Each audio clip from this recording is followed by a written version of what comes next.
Practical Anarchy, Guide to Self-Determination, Dickie Dredd. Section 61, Queer and Trans Anarchism. Anarchism offers a radical alternative to queer and trans issues because it refuses to separate freedom in the streets from freedom in the bedroom, clinic or body. The insight of queer anarchism is that liberation cannot be partial. Dismantling bosses and borders means nothing if people remain ruled by rigid binaries of gender and sexuality. Freedom is indivisible.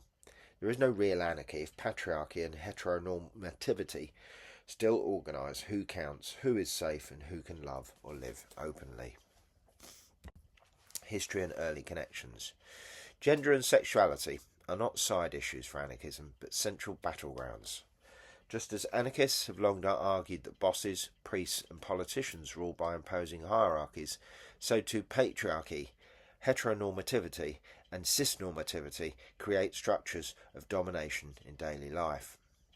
For queer and trans people, the state has often been the most relentless enforcer of oppression, from sodomy laws to Section 28 in the UK, to bathroom bills in the US, to police raids on bars and meeting places. Bureaucracies that claim to protect often do the opposite, regulating bodies, prescribing roles and punishing anyone who refuses to conform. Although the language of queer anarchism is relatively recent, anarchist movements have long contained queer and trans voices. Emma Goldman wrote passionately about the right to love freely, insisting that any revolution that involved sexual freedom would be incomplete. That ignored sexual freedom would be incomplete, In Germany, Magnus Hirschfeld's early campaigns for homosexual and trans rights overlapped with anarchist currents of anti-authoritarianism. Across Europe, radicals who rejected state and church authority often also rejected compulsory heterosexuality, even if their writings used coded language to avoid censorship. The Stonewall uprising in 1969 is often remembered as the birth of modern LGBTQ+ movements, but it was also an anti-police riot, a direct confrontation with the state's violent control of queer lives. Drag queens, trans women, sex workers and street youth fought back against raids and harassment. The tactics, spontaneous defiance, collective resistance, refusal of respectability, echoed anarchist methods, even when not labelled as such. These histories are not confined to the US and Western Europe. Across Latin America, queer and anarchist movements have often converged in street protest. In Brazil, anarchist blocs have been visible to Machadavadias, and in queer pride marches, mixing carnival defiance with resistance in patriarchal violence.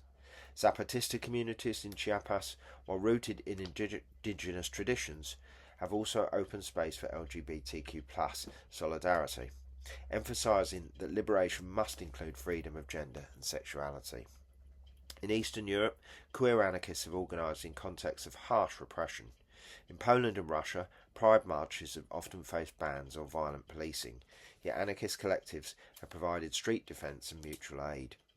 Balkan anarchist networks have also hosted queer festivals and zine cultures that link sexuality with broader anti-authoritarian politics, showing how resistance persists even under authoritarian and nationalist pressures.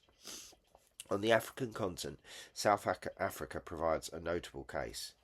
Post-apartheid queer activists built strong mutual aid and community defence networks in townships where state institutions offered little protection. Anarchist-influenced collectives supported this work, stressing the link between dismantling racial hierarchy and resisting gender and sexual oppression. In parts of East Africa, underground queer networks have relied on secrecy and solidarity, resonating with anarchist emphasis on self-organisation against hostile states.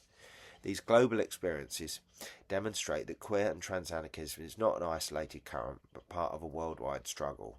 Wherever hierarchies of gender and sexuality are enforced by law, religion or nationalism, anarchist practice offers both tools of resistance and visions of autonomy. Contemporary practices. In the 21st century, queer and trans anarchism continues to expand these traditions. Mutual aid networks share hormones, organise safe housing and defend against transphobic violence. Scene cultures and online platforms spread survival information outside mainstream media. Pride marches, when reclaimed from corporate branding and police presence, remain anarchic explosions of visibility, creativity and defiance, carnivals of resistance rather than parades of tolerance. Trans-liberation challenges the very idea that identity must be fixed and policed, a stance that resonates deeply with anarchists' rejection of imposed categories. Non-binary and fluid identities destabilise the rigid hierarchies on which patriarchy thrives. This undermining of binaries mirrors anarchists' attack on all false divisions: rulers versus ruled, rich versus poor, citizen versus alien. Cross-connections with anarchism. Queer anarchism connects with feminist anarchism discussed in Chapter 2, but often goes further by challenging all normative expectations around gender and sexuality. It resonates with the broader fight against patriarchy and control over bodies, and with anarchist practices of community survival during cases. Taken together, these show that freedom cannot be compartmentalised. It has to reach into every aspect of life. Why it matters now. For younger activists, queer and trans anarchism offers a language of resistance that is both intimate and global. It insists that the revolution must be felt in the body as well as in the workplace, in relationships as well as in assemblies. It provides a politics that recognises joy, love, sexuality and self-expression as crucial parts of liberation, not private afterthoughts. A world without rulers must also be a world without gender policing, heteronormativity and the violence that flows from them.